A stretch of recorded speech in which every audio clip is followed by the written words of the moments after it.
Hello everyone, welcome back to my channel my style of cooking. So ఈ రోజైతే మేము ఆలు టమాటా ఇలా చేయాలో చూపించబోతున్నాం అనమాట. దానికోసం మేమైతే 4 ఆలూస్ అండ్ 5 టమాటోస్ని తీసుకున్నాము.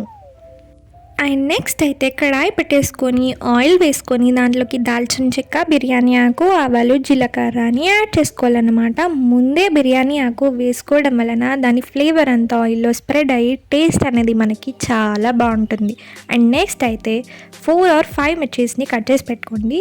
అండ్ నెక్స్ట్ అయితే మనం మిర్చీస్ని యాడ్ చేసుకుంటాం అన్నమాట.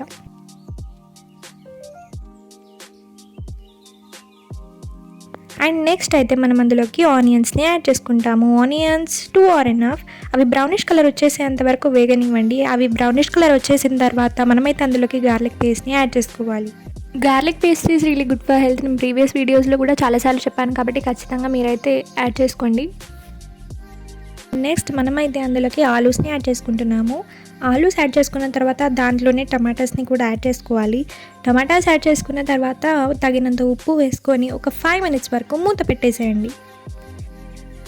5 minutes తర్వాత చూస్తే మనకి ఆల్రెడీ కాస్త గ్రేవీ వచ్చేసి ఉంటుంది. తర్వాత మనమైతే అందులోకి కారం అండ్ ధనియాల పొడి యాడ్ చేసేసుకొని, ఇంకా సూప్ కావాలి అనుకుంటే మీరు ఇంకా కొన్ని వాటర్ యాడ్ చేసేసుకొని ఒక 10 minutes మూత పెట్టేసేయండి. అంతే, ఆలు కర్రీ రెడీ అయిపోతుంది. మీకు మా వీడియోస్ నచ్చితే సబ్స్క్రైబ్ చేయండి guys. Bye bye, see you all in the next video.